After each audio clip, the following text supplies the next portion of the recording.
Em nome do Pai, do Filho e do Espírito Santo. Amém. Palavra da salvação é o nosso encontro diário com a Palavra de Deus. Hoje, o Evangelho nos convida a verificar a solidez do ensinamento que recebemos. E a Palavra de Deus é quem nos questiona. A Palavra de Deus é que nos provoca. É que nos ajuda a olhar para o nosso interior e verificar de fato qual é o nosso grau de comprometimento com os ensinamentos que nós recebemos do Evangelho de Cristo.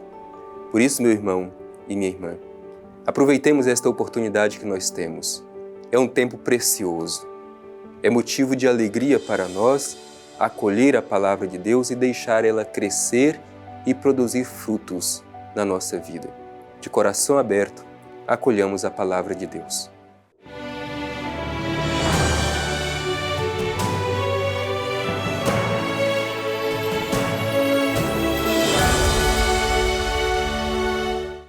Do Evangelho de Jesus Cristo, segundo Lucas. Glória a vós, Senhor.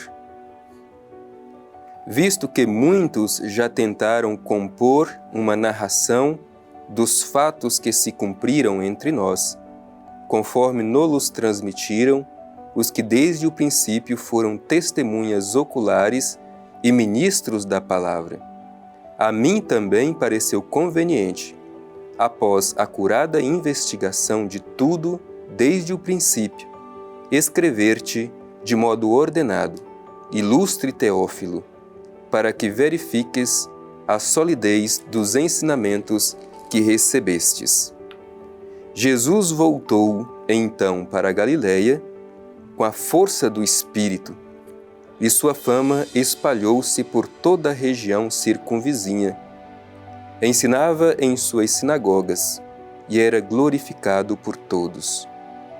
Ele foi a Názara, onde fora criado. E, segundo seu costume, entrou em dia de sábado na sinagoga e levantou-se para fazer a leitura. Foi-lhe entregue o livro do profeta Isaías.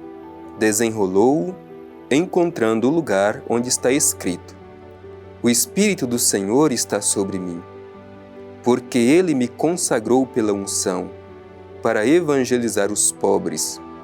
Enviou-me para proclamar a libertação aos presos e aos cegos a recuperação da vista, para restituir a liberdade aos oprimidos e para proclamar um ano da graça do Senhor. Enrolou o livro, entregou-o ao servente e sentou-se.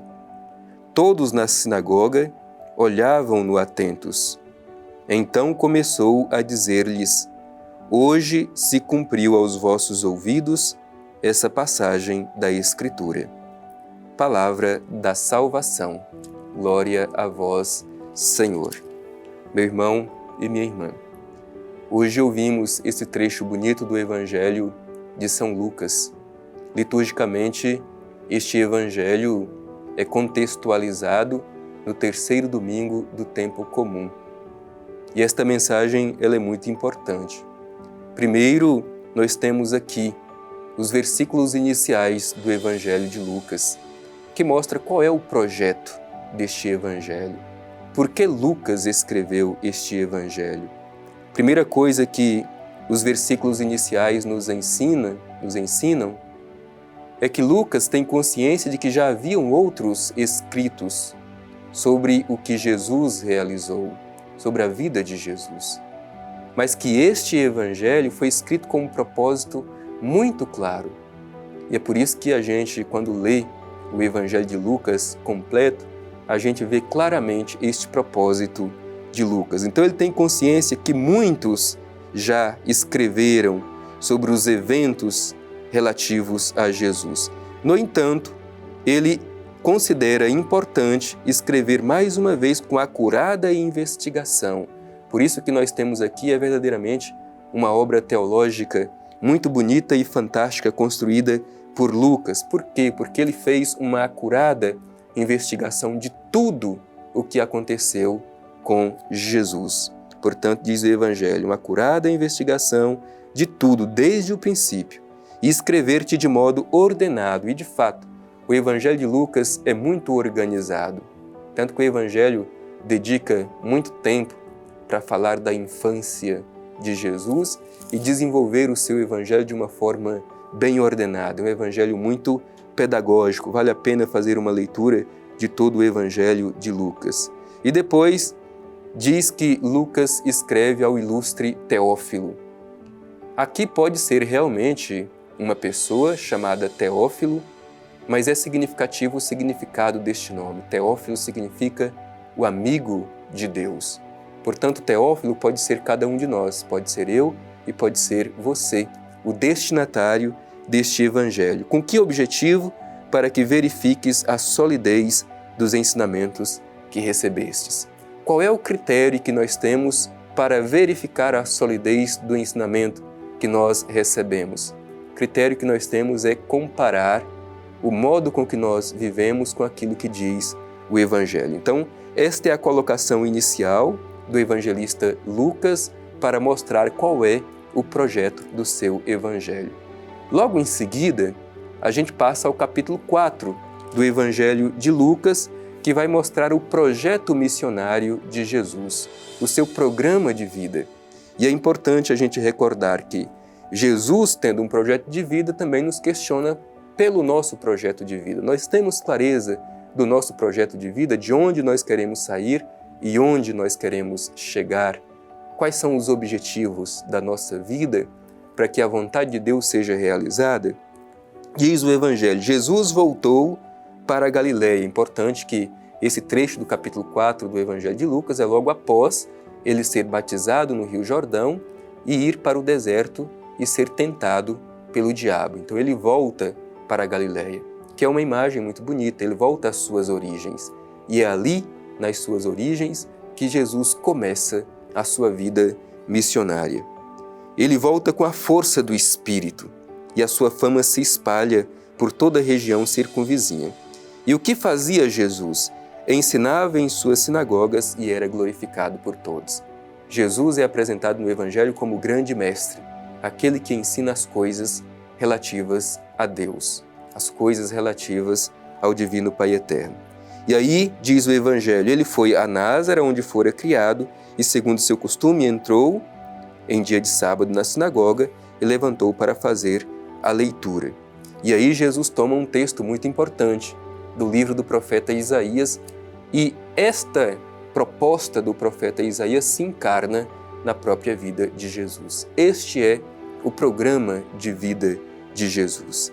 Pegou o livro, abriu, leu, onde estava escrito: o Espírito do Senhor está sobre mim. É bonita esta consciência de Jesus, mesmo sendo o Filho do Pai Eterno, mas ele sabe que a sua missão é por causa do Espírito do Senhor que está sobre ele.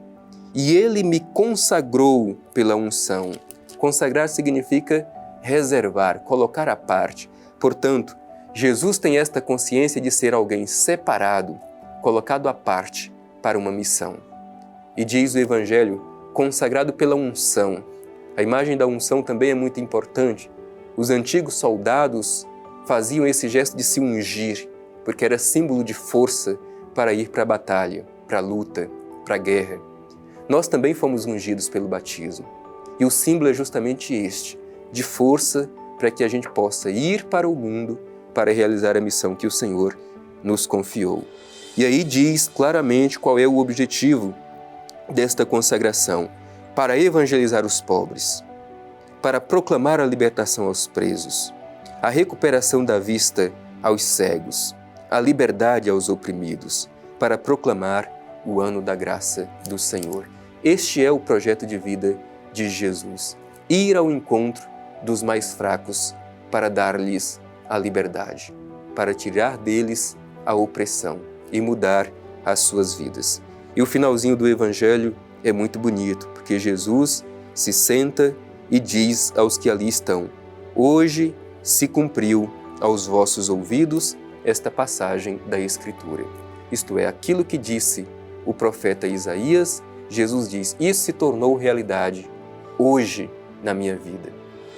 O objetivo é que cada um de nós também tenha coragem de, ao escutar a palavra de Deus, a gente possa dizer: hoje esta palavra se cumpriu, se realizou na minha vida. Portanto, permitir que a palavra de Deus se torne carne na nossa carne. Vamos também nós, à luz do Evangelho que ouvimos, permitir que a palavra de Deus se cumpra na nossa vida.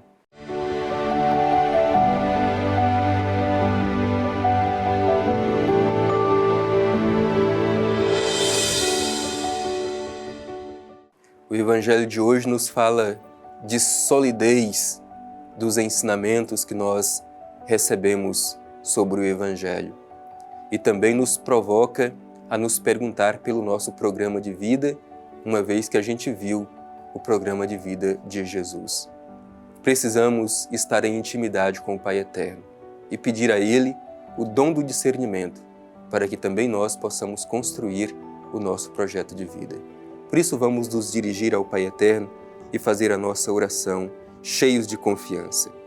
Divino Pai Eterno, pedimos que derrames sobre nós o Teu Espírito, para que tenhamos o discernimento necessário para construir o nosso programa de vida, assim como fez Teu Filho Jesus.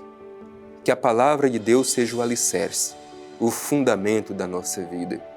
Que tenhamos a mesma ousadia de Jesus para permitir que a Palavra se realize na vida de cada um de nós.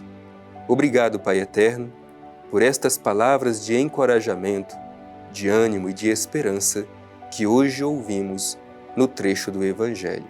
Te pedimos a luz do Espírito Santo para seguir os passos de Teu Filho Jesus. Assim seja. Amém.